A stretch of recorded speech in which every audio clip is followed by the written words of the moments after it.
नमस्कार, चंडीगढ़ से आपका स्वागत है। मैं हूं आरजू। आइए सबसे पहले नजर डालते हैं कुछ अहम खबरों पर। भारत कोविड-19 के 3 करोड़ डोज देने की महत्वपूर्ण उपलब्धि के पहुंचा करीब।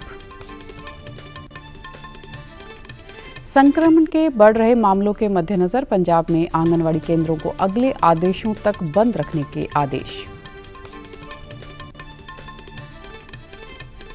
और हरियाणा सरकार ने 1 अप्रैल से गेहूं की सरकारी खरीद शुरू करने के लिए किए सभी प्रबंध मुकम्मल।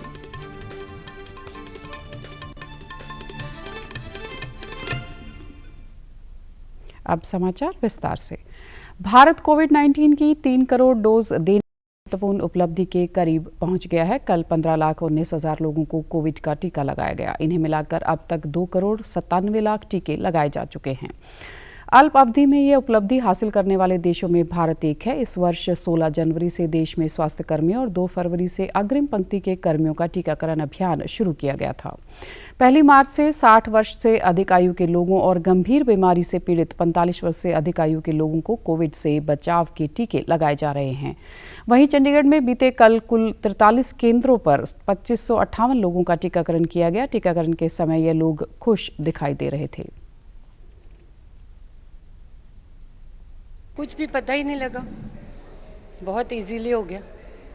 और लगाने वाली सिस्टर्स थी वो भी बहुत बढ़िया है, तो उन्होंने क्या कोई ऐसी प्रॉब्लम नहीं लगी, बहुत अच्छा लगा। हम तो सबको जाके बताएंगे कि लगा लेना चाहिए ताकि आगे कोई प्रॉब्लम ना हो। एटलीस्ट मतलब इन दिनों में कोविड का जो इतना जोर चल रहा है तो उससे तो आप सेफ ही रहोगे। This is most essential for all of us to be in good health, and this is a great job that is being done by the government. I'm a diabetic patient and I feel so relieved after having taken. Chandigarh में सरकारी और private अस्पतालों में लगातार Covid टीकाकरण जारी है। इस दौरान स्वास्थ्य मंत्रालय ने बताया कि देश में इस समय कोविड से स्वस्थ होने की दर 96.75% है।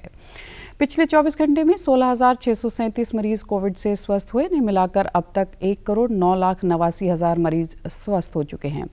कल 25,320 कोरोना संक्रमण के नए मामले सामने आए। वर्तमान में देश में कोविड के उपचाराधीन मरीज की संख्या करीब 2,10,000 है, जो अब तक कुल संक्रमित हुए लोगों का 1.85 है। पिछले 24 घंटे में 158 लोग की इस संक्रमण से मौत भी हुई है। कुल मिलाकर अब तक 1,58,604 मरीज इस महामारी का शिकार हो चुके हैं।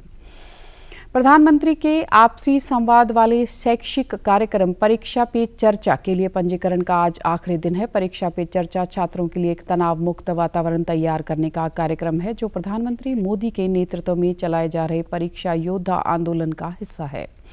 इस वर्ष परीक्षा पे चर्चा कार्यक्रम का 4था संस्करण है और इसे वर्चुअल माध्यम से आयोजित किया जाएगा। कार्यक्रम की लोकप्रियता को देखते हुए इस बार प्रधानमंत्री नरेंद्र मोदी न केवल छात्रों से संवाद करेंगे, बल्कि अभिभावकों और अध्यापकों से भी रूबरू होंगे। कार्यक्रम में भाग लेने के लिए छात्र, अध्यापक या अभिभावक माई-गोव इनोवेट प्लेटफॉर्म पर आयोजित परीक्षा पे चर्चा प्रतिस्पर्धा में हिस्सा ले सकते हैं। यह प्रतिस्पर्धा कक्षा 9 से 12वीं तक के छात्रों के लिए खुली है।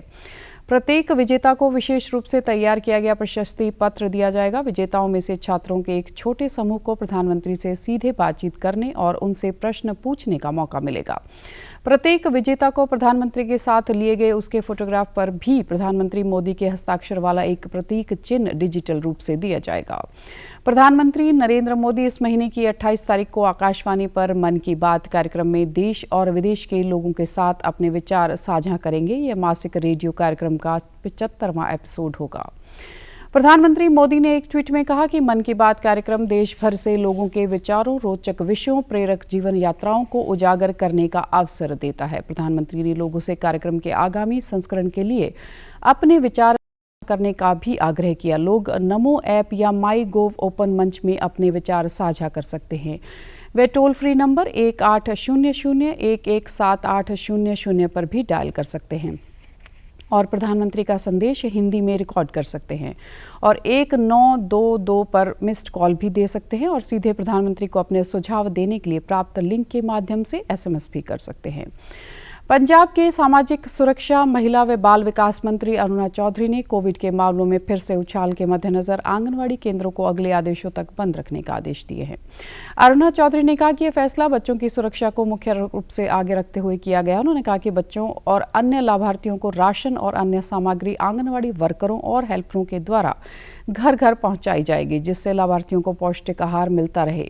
उन्होंने सभी स्वास्थ्य प्रोटोकॉलों जैसे मास्क पहनने, हाथ धोने और एक दूसरे से सामाजिक दूरी बनाकर रखने की सख्ती से पालना करने के निर्देश भी दिए। कैबिनेट मंत्री ने कहा कि बच्चों को इस जानलेवा वायरस से बचाने के लिए युद्ध स्तर जारी है। उन्होंने वर्करों और हेल्परों से अपील की कि वे कोविड संबंधी सावधानियों के बारे में लोगों को जागरूक करें। उन्होंने यह भी स्पष्ट किया कि आंगनवाड़ी वर्कर और हेल्पर आंगनवाड़ी केंद्रों में मौजूद रहेंगे और पौष्टिक आहार घर घर पहुंचाएंगे, अन्य गतिविधियों के लिए घर घर पहुंचा करेंगे। अरुणा चौधरी ने बताया कि वर्कर और हेल्पर पड़ाववार ढंग से लाभार्थियों के साथ मुलाकात करेंगे और यह यकीनी बनाएंगे कि विभाग द्वारा दी गई समय सीमा के अंदर बच्चों के शारीरिक विकास की निगरानी रिकॉर्ड तैयार किया जाए। चंडीगढ़ में कोविड-19 के एक्टिव मामलों की संख्या 1032 हो गई है। उल्लेखनीय है कि पिछले 3 महीने से एक्टिव मामलों की संख्या 1000 से कम चल रही थी। कल चंडीगढ़ में 144 नए मामले सामने आए। अब तक केंद्र शासित प्रदेश चंडीगढ़ में कुल 22,976 व्यक्ति कोरोना वायरस से प्रभावित हो चुके हैं। कल सेक्टर 32 के अस्पताल में एक व्यक्ति की मृत्यु भी कोविड-19 के कारण हुई। मोहाली और पंचकुला में भी बीमारी के नए मामलों में बढ़ोतरी हुई है। मोहाली में कल 125 नए मामले सामने आए और 3 व्यक्तियों की मौत हो गई। पंचकुला में कल 62 दर्ज किए गए। हरियाणा सरकार ने राज्य की अनाज मंडियों में न्यूनतम समर्थन मूल्यों पर रबी की फसल की खरीद के सभी प्रबंध मुकम्मल कर लिए हैं। उप मुख्यमंत्री दुष्यंत चौटाला ने चंडीगढ़ में कहा कि राज्य में गेहूं और सरसों की खरीद 1 अप्रैल से शुरू हो जाएगी, जबकि जौ, चने और दालों की खरीद 10 अप्रैल से शुरू होगी।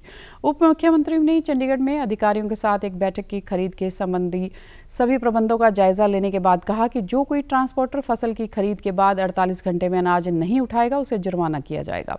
उप मुख्यमंत्री ने जिनके पास खाद्य व आपूर्ति विभाग भी है ने बैठक के दौरान कहा कि यह सुनिश्चित किया जाए कि फसल की खरीद के दौरान किसी भी आढ़ती और किसान को किसी समस्या का सामना न करना पड़े। दुष्यंत चौटाला ने कहा कि जिन किसानों ने मेरी फसल मेरा ब्यौरा पोर्टल पर पंजीकरण करवाया होगा, उनकी सारी गेहूं, सरसों, जौ, दालें और चने की फसल न्यूनतम समर्थन मूल्य पर राज्य सरकार खरीदेगी। बैठक के दौरान बताया गया कि अब तक 7.5 लाख किसानों ने पोर्टल पर पंजीकरण करवाया है। किसानों को पहले ही बता दिया जाएगा कि वो अपनी फसल मंडी में कब लाएं। कोविड-19 के कारण लॉकडाउन के बाद रेहड़ी पटरी वालों को अपना काम फिर से शुरू करने के लिए केंद्र सरकार ने प्रधानमंत्री स्वनिधि योजना शुरू की। इसके अंतर्गत सड़क किनारे काम करने वाले लोगों को 10,000 रुपये का ऋण आसान शर्तों पर मुहैया करवाया जाता है। इस योजना के अंतर्गत अगले 2 सालों में सरकार द्वारा 50 लाख से अधिक रेहड़ी पटरी वालों को ऋण उपलब्ध करवाने का लक्ष्य रखा गया है। प्रधानमंत्री स्वनिधि योजना चंडीगढ़ में भी छोटे दुकानदारों के लिए मददगार साबित हो रही है। चंडीगढ़ के विकास नगर में सब्जी बेचने का काम करने वाले अशरफी लाल गुप्ता ने भी इस योजना के अंतर्गत 10,000 रुपये का ऋण प्राप्त करके फिर से अपना काम शुरू किया। उन्होंने डीडी न्यूज़ चंडीगढ़ से बातचीत के दौरान केंद्र सरकार द्वारा इस योजना को शुरू करने के लिए केंद्र सरकार का धन्यवाद किया।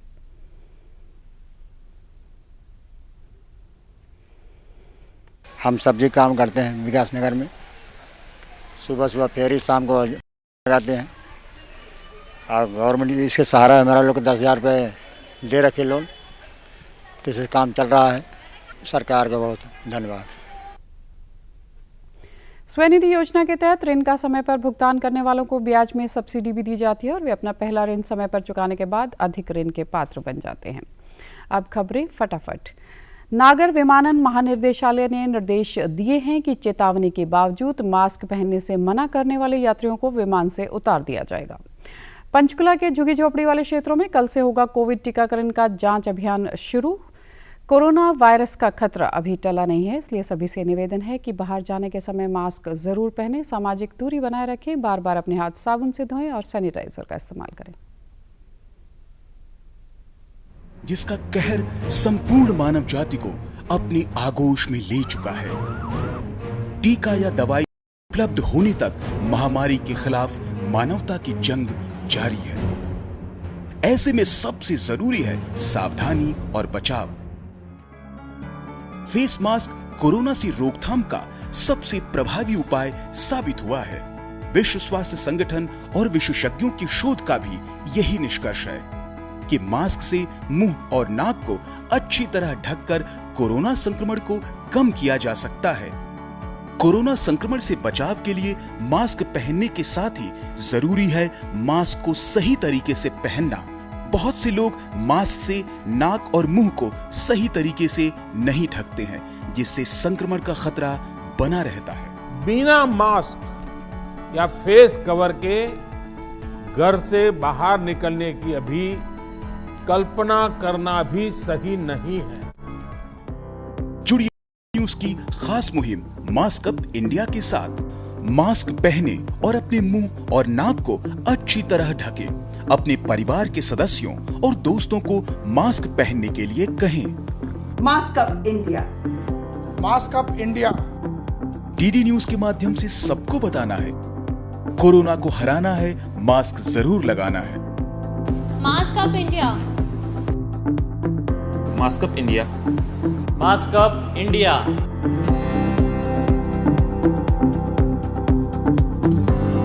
और आप हमारे समाचार YouTube channel DD news Chandigarh, Facebook DD news Chandigarh और Twitter handle DD news CHD पर भी देख सकते हैं। इसी के साथ चंडीगढ़ से समाचारों का सिलसिला समाप्त होता है। नमस्कार।